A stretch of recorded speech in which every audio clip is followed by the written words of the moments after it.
First, I'm going to set the table, so to speak. First, let me begin with this. How many of you know that everyone around the world was interested in these 4 blood moons that I discovered, talked about? A lot of people wrote about it, and a lot of people said things that I never said, and people were saying that I was saying that. But what I've always said, and I still very much hold to, is these were signs in the heavens warning mankind of something that was coming soon, all right? Now, let me show you this. The moon's orbit around the Earth is elliptical, okay? It's like it's egg-shaped, so to speak. When the moon, let me go to my little diagram right here. Okay, do you see the moon right here? Okay, there's the moon. Its orbit is elliptical, going around. Now, sometimes when it goes around, it's not always the same amount of distance. It might be like this the next time. So sometimes it's close, sometimes it's far away. When the Earth is or the moon is at its furthest point from Earth, it's called the apogee, long ways away. When it's at its closest point to Earth, it's called perigee. Okay, everyone got that? Okay. Now, whenever you see the sun, the earth, and the moon in a straight line, it becomes a great Scrabble word. Syzygy, okay? Now, but if you go back and look here, you know, the moon is over here. Here's the sun, we're saying, right in here, glowing this way. The moon is here. The Earth is here. It's not in syzygy. It's not in direct alignment. You know, when the moon is in direct alignment between the Earth and the sun, we get an eclipse, right? Okay. Now, we are about to see a record-breaking super moon. It's the biggest in nearly 70 years. Now, the moon looks real big if it's seen just over the horizon. If it's real high in the sky, it doesn't look like a big supermoon because it's so high in the sky. So the best time to see a supermoon and it looks really big is if you're up when it just crests the horizon. Now, how many of you know the number 70 is very significant? Well, here's a news article. Well, first, let me tell you this. Normally, scientifically, you only get like 1 supermoon every year in a couple of months. It so happens this year we have 3 supermoons in a row. There's one in October, there's one in November, and there's one in December. But the one in November is the super duper moon. Okay? What is meant by a supermoon? A supermoon is when it is a full moon, okay? And it's at its closest point to Earth. If it's a full moon and it's at apogee, if it's far away, that doesn't make as much of a difference if it's at perigee. If it's at its closest point to Earth and it's a full moon, now it looks really big because it's closer, right? Okay. We have 3 full moons in a row that all appear at apogee. But this one in November is special. Okay, what do we find? First off, it's the same night we have Ari Abramowitz. Now, supposedly, because we're going on daylight savings time, according to science data, the sunset is going to be here in Seattle about 4:30 in the afternoon, and the moon rises at 5:18. So here in Seattle, if it's not cloudy, that's a big if, you'll be able to take a picture of this super moon coming up over the horizon an hour before we meet with Ari Abramowitz. Okay, now here's a newspaper article, I believe.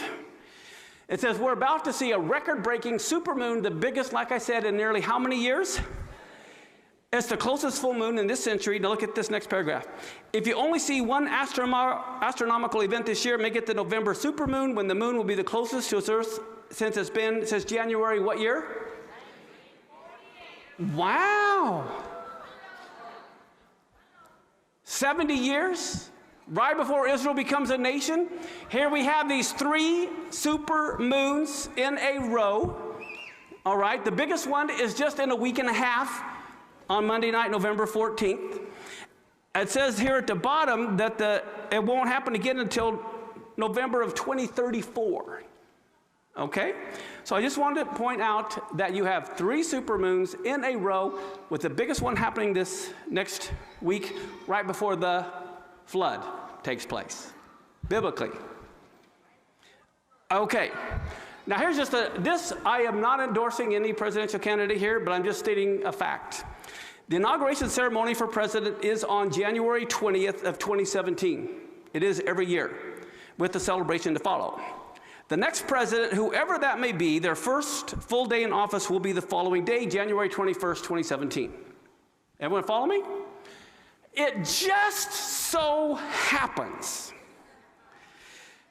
On June 14th, 2016, Donald Trump turned 70 years old. So on January 14th, Donald Trump will be 70 years and 7 months old and 7 days on the inauguration day. Now, I just think that's fact. This is a fact. Donald Trump will be 70 years old, 7 months and 7 days old, his first day in office. Now, I'm not endorsing a candidate. I am just telling you that this is fascinating. This kind of stuff fascinates me. Now, here's the next thing. The number 7, as you know, is very significant. In Hebrew, the 7th letter is zayin, and it means a weapon. Okay? It even looks like a weapon. You can see the little white zayin within the handle of the axe. So here's what's fascinating. Here, the word zamar, the first letter of the word to sing is zamar in Psalms 9:11.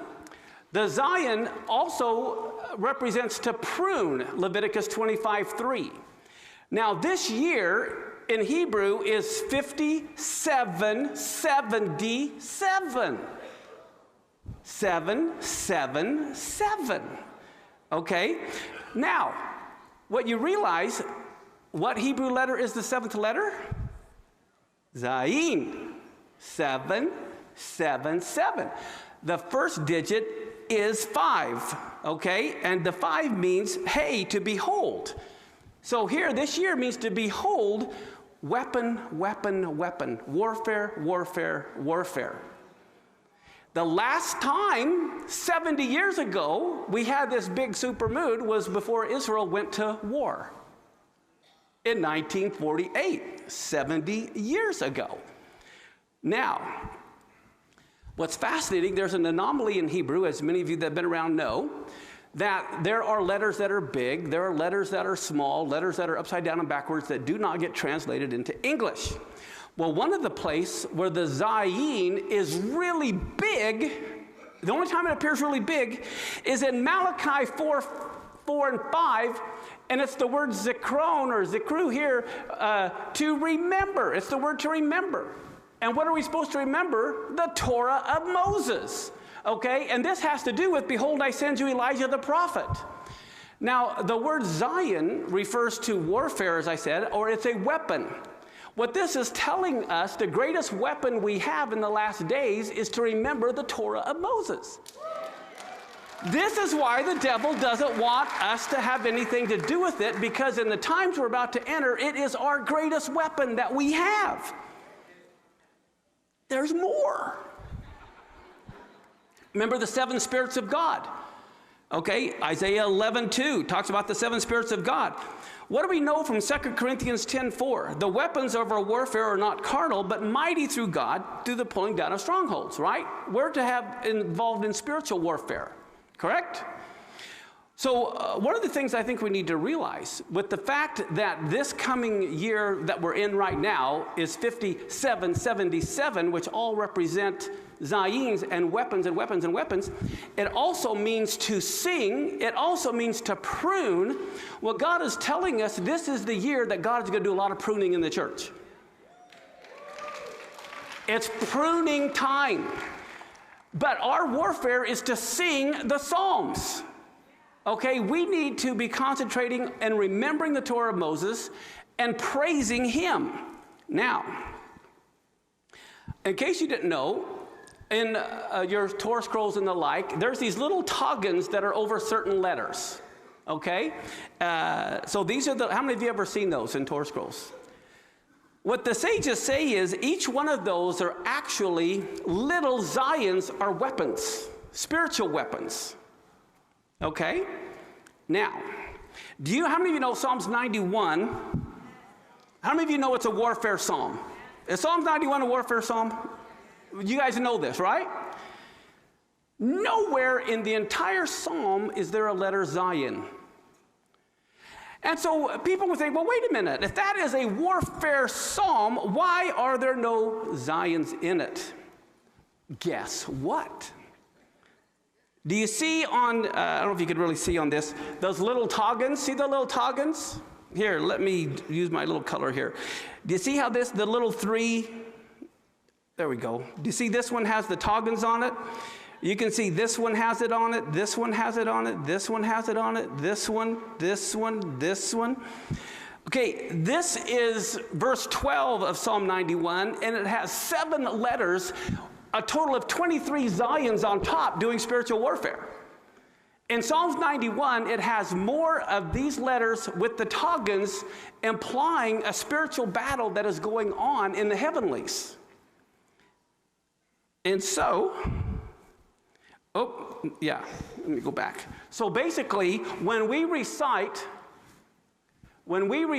Psalms 91, the Zions function as spiritual weapons. Okay, we have 777 this year, I believe, is going to be the year of warfare.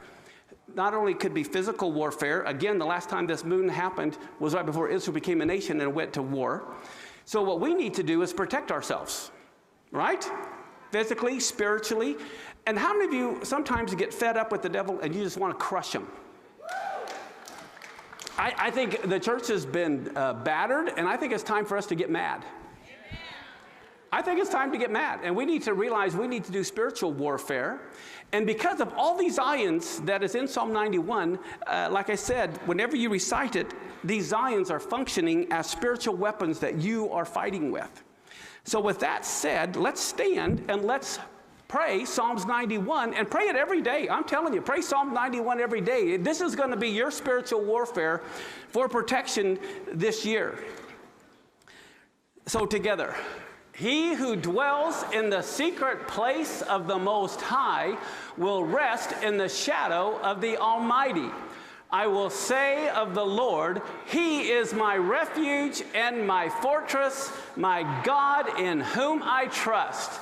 For He will deliver you from the snare of the fowler and from the deadly pestilence. He will cover you with His feathers. Under His wings you will take refuge. His faithfulness is your shield and rampart. You shall not be afraid of the terror by night, nor of the arrow that flies by day, nor of the pestilence that walks in darkness, nor of the destruction that wastes at noonday. 1,000 may fall at your side, and 10,000 at your right hand, but it will not come near you. You will only look with your eyes and see the recompense of the wicked, because you have made the Lord your refuge and the Most High your dwelling place. No evil shall happen to you, neither shall any plague come near your dwelling. For He will put His angels in charge of you to guard you in all your ways. They will bear you up in their hands so that you won't dash your foot against a stone. You will tread on the lion and the cobra. You will trample the young lion and the serpent underfoot. Because He has set His love on me, therefore I will deliver him. I will set him on high, because he has known my name. He will call on me, and I will answer him. I will be with him in trouble. I will deliver him and honor him. I will satisfy him with long life and show him my Yeshua. Amen.